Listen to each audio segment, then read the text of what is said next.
नमस्कार दोस्तों, कैसे हो आप सब। दोस्तों, आप में से काफ़ी सारे अभ्यर्थी मुझसे अब तक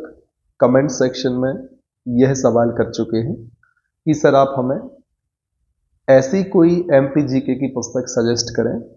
जो स्पेशली इंग्लिश मीडियम के अभ्यर्थियों की आवश्यकता को ध्यान में रखकर तैयार की गई हो। सीधी सी बात करें तो इंग्लिश मीडियम में बनाई गई हो या जिसकी लैंग्वेज इंग्लिश हो। तो दोस्तों, एक ऐसी ही पुस्तक की चर्चा इस वीडियो में हमें करनी है जो कि टॉपर्स नोट्स के द्वारा पब्लिश की गई है। मध्य प्रदेश जनरल नॉलेज की इंग्लिश वाली किताब आप इसे कह सकते हैं। दोस्तों, लेटेस्ट एडिशन है, 2023-24 का संस्करण है, पहला एडिशन है और नवंबर में जहां तक मुझे याद आ रहा है यह प्रकाशित हुई है। दोस्तों, इस पुस्तक को मैंने इस वीडियो को बनाने के पहले सरसरी निगाहों से कुछ टॉपिक्स को देखा, जिसमें मैंने पाया कि दोस्तों यह पुस्तक आपके लिए ना सिर्फ एमपीपीएससी प्रीलिम्स प्लस मेंस बल्कि जो दूसरे कॉम्पिटिटिव एग्जाम होते हैं मध्य प्रदेश के वनडे एग्जाम, जिनमें आप सभी उन एग्जाम्स को समाहित कर सकते हैं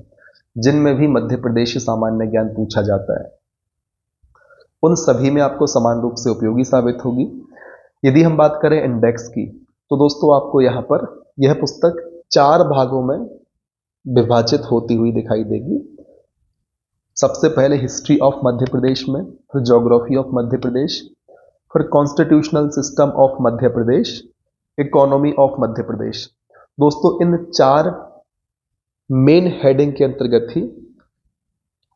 अलग अलग टॉपिक्स को इसमें जोड़ा गया है, जैसे कि ancient history of Madhya Pradesh, medieval history, Madhya Pradesh during independence के टाइम पर, है ना, revolt of 1857, contribution of Madhya Pradesh in freedom movement, cultural aspect of Madhya Pradesh, सांस्कृतिक कलात्मक जो भी चीज़ें इसके अंतर्गत शामिल होंगी, फिर टूरिस्ट साइट्स ऑफ मध्य प्रदेश मतलब मध्य प्रदेश के पर्यटन स्थल, ट्राइबल पर्सनालिटी ऑफ मध्य प्रदेश जहां से सीधा एमपीपीएससी में प्रश्न पूछा जाता है और बाकी एग्जाम्स में भी पूछा जाता है। तो इस प्रकार से दोस्तों इन 4 जो मेन हेडिंग है उनके अंतर्गत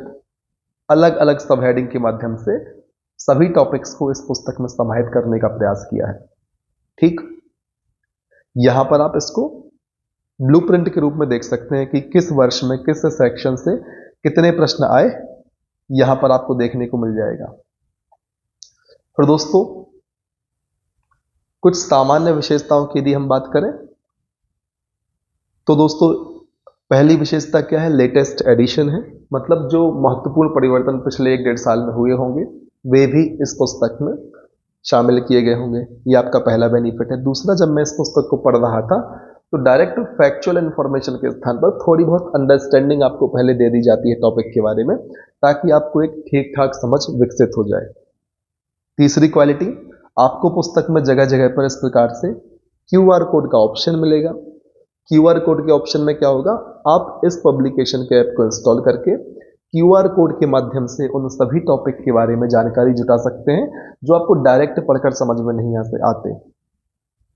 या जब आप पुस्तक को पढ़ रहे हैं कोई चीज आपको समझ नहीं आती, आपको डाउट आता है, तो क्यूआर कोड के माध्यम से वीडियो सॉल्यूशन के रूप में आप चीजों को समझ सकते हैं। और एक बात और मैं आपको बता दूं, इंग्लिश मीडियम की पुस्तक का सवाल यदि एमपीजीके के लिहाज से जब किया जाता है तो बहुत सीमित ऑप्शन हमारे पास होते हैं, और उन सीमित ऑप्शंस में भी पता चला कोई पुस्तक पब्लिश हुई है, 3-4 साल से कोई उसका नया संस्करण नहीं आया, तो काफी पुरानी चीजें होती हैं जो नई परिवर्तित चीजें हो जाती हैं, वे सभी उस पुस्तक में इंक्लूड नहीं हो पाती और कहीं ना कहीं विद्यार्थी कंपटीशन में पीछे हो जाता है। तो ऐसी चौथी विशेषता की उम्मीद हम पब्लिकेशन से कर सकते हैं, जो कि लेटेस्ट पब्लिकेशन है और काफी सारी पुस्तकें प्रकाशित कर रहा है, तो उनसे एक ऐसी अपेक्षा हम कर सकते हैं कि वो समय समय पर हर 1-1.5 साल के अंतर्गत अपनी पुस्तक का नया संस्करण लेकर आएंगे, ताकि जितने भी परिवर्तन होते हैं मध्य प्रदेश के संबंध में वो इस पुस्तक में कवर किए जाएं। ठीक, और बाकी सारी जो विशेषता है, पेज क्वालिटी तो बढ़िया है ही, साथ ही साथ दोस्तों जगह जगह पर आपके लिए इस पुस्तक में जहां पर भी आवश्यकता है इस प्रकार से मैप्स के माध्यम से चीजों को दर्शाया गया है, ताकि एक पिक्टोरियल फॉर्म में आप चीजों को ध्यान रख पाए। और दोस्तों ऐसी जो विशेषताएं हैं इस पुस्तक के हर टॉपिक में आपको देखने को मिलेगी कि भाई मैप्स का भरपूर उपयोग किया है, फ्लो चार्ट वगैरह बनाए गए हैं। ठीक है, तो इंग्लिश मीडियम के अभ्यर्थियों के लिए इंग्लिश लैंग्वेज में Madhya Pradesh GK MP GK पढ़ने का बेस्ट ऑप्शन यहाँ पर मेरे हिसाब से यह पुस्तक हो सकती है। तो जो भी अभ्यर्थी एमपी जीके के लिए इंग्लिश की पुस्तक की खोज कर रहे थे तो वे इस पुस्तक को एक बार जरूर ट्राई करके देख सकते हैं। और दोस्तों एक बात तो आप सभी जानते हैं कि एमपी जीके के लिए अभ्यर्थी दो दो पुस्तकों का सहारा लेते हैं, कई बार अलग अलग एक से सेटिस्फाइड नहीं हो पाते क्योंकि मध्य प्रदेश के एग्जाम में बहुत ज़्यादा वेटेज होता है। तो आप इस पुस्तक को अपने उन एमपी जीके वाले बंच में जरूर शामिल करें, स्पेशली इंग्लिश मीडियम वाले अभ्यर्थी। दोस्तों स्पेशली नहीं, इंग्लिश मीडियम वाले अभ्यर्थी ही, ठीक है, क्योंकि इसका हिंदी संस्करण भी अवेलेबल है और हिंदी के तो काफ़ी सारे ऑप्शंस मार्केट में अवेलेबल हैं, इसलिए स्पेशली इंग्लिश मीडियम के अभ्यर्थियों को ध्यान में रखकर मैंने इस वीडियो को तैयार किया है।